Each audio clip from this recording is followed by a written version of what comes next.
বিধাননগরে রাম মন্দির নির্মাণ, এমনই ব্যানার চোখে পড়ল সল্টলেক, করুণাময়ী, সিটি সেন্টার সহ বিভিন্ন জায়গায়। আগামী মার্চ মাসে নির্মাণ কার্য শুরু হবে বলে দাবি মন্দির নির্মাণের আস্থায়ক সঞ্জয় পয়রার। বৃহস্পতিবার দুপুরে সল্টলেক, করুণাময়ী, সিটি সেন্টার সহ বিভিন্ন জায়গায় রাম মন্দির নির্মাণের একটি ব্যানার চোখে পড়ল। আগামী মার্চ মাসের 26 তারিখ রামনবমীর দিন মন্দিরের শিলান্যাস হবে বলে দাবি। নিজেকে এই মন্দিরের তৈরির আস্থায়ক বলে দাবি করলেন বিধাননগরের বিজেপি প্রাক্তন সভাপতি সঞ্জয় পয়রা। রাম মন্দিরের পাশাপাশি স্কুল, কলেজ, হাসপাতাল এবং বৃদ্ধাশ্রম তৈরি হবে বলে দাবি তার। বিধাননগরে রাম মন্দির নির্মাণ হবে 4 বিঘা জমির ওপর, এমনই দাবি আস্থায়ক সঞ্জয় পয়রার।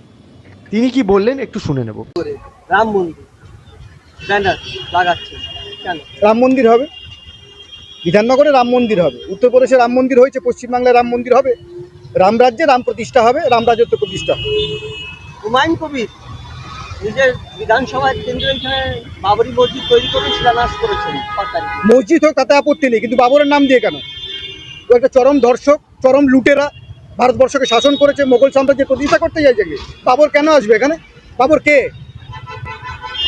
বাবরের নামে হবে কেন? তুমি মসজিদ করো না, তোমার জায়গা আছে, তুমি মসজিদ করো, আপত্তি নেই, কিন্তু বিতর্কিত নাম কেন? বাবরের নাম কেন আসবে? রামের জন্মভূমিতে বাবর কে?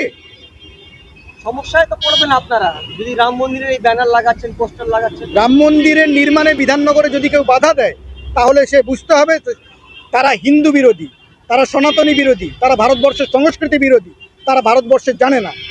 রাম রাজত্ব মানে প্রজাহিত সিরাজ। রাম আমাদের বিশ্বাস, রাম আমাদের আস্থা, রাম আমাদের ভগবান, রাম আমাদের সর্ব জায়গায়। আর রামের পূর্বপুরুষই তো সব, রামের পূর্বপুরুষই তো সব, রামের বংশজই তো আমরা।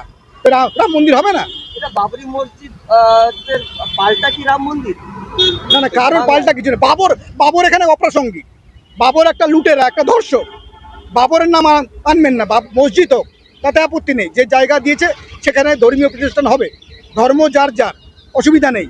আমি আমার ধর্মকে শ্রদ্ধা করি, শর্মাকে ভালোবাসি, সুতরাং কারোর সঙ্গে কারোর তুলনা না। আমার রাম মন্দির বিধাননগরে প্রতিষ্ঠা হবে। রাম চাইছেন, ঈশ্বর চাইছেন, তাই এখানে হবে। এবং যারা এই রাম মন্দির বিরোধিতা করবে তারা বুঝতে হবে এই রাম মন্দিরের সাথে আমরা হাসপাতাল করছি, আমরা স্কুল করছি, আমরা বৃদ্ধাশ্রম করছি, আমরা নারী স্বনির্ভরতা যে সমস্ত কেন্দ্র আছে সেগুলো করছি।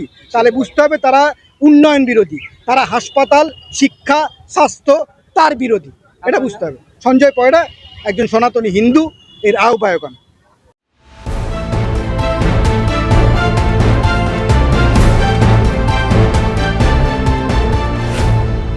Bureau report, Bengal টিভি.in।